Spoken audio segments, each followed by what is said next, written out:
मनीष को खाईगला महाबल मयूरभंज करंजिया बनखंड दुधियाणी रेंज अधीन कुमड़ाबाड़ी गाँ राजामसाही निकट जंगल में पड़ी जड़े व्यक्ति क्षताक्त गोड़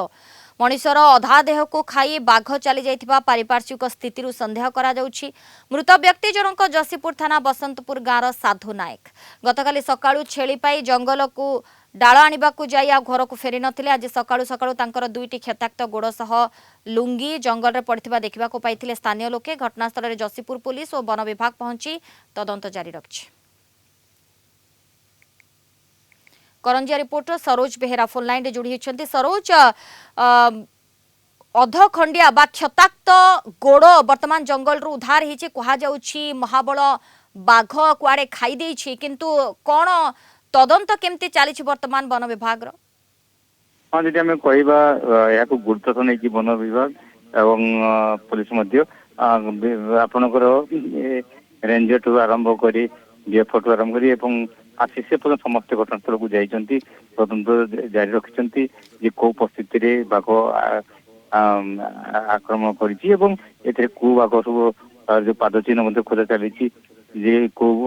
बाघ आक्रमण करिछि एवं ये नुआ कथा नुह या पूर्व से गाँ आखपाखे छेड़ी को आक्रमण करते बाघ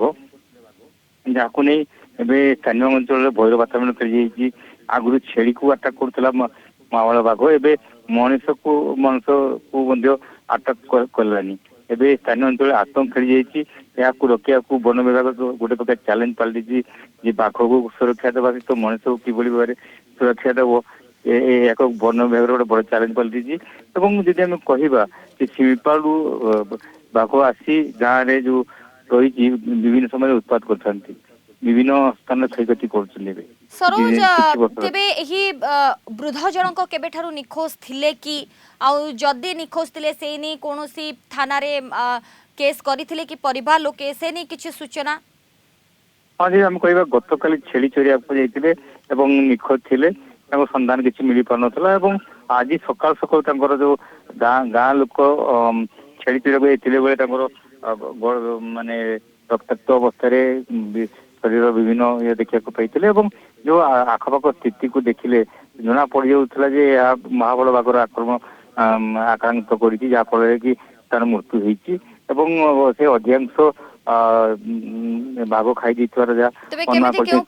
मृत्यु है खंड विखंडित मृतदेह कुआडू आसिला ताकू नहीं वर्तमान तदंत करुछि पुलिस एसत वन विभाग टीम। धन्यवाद आपन सूचना पाई।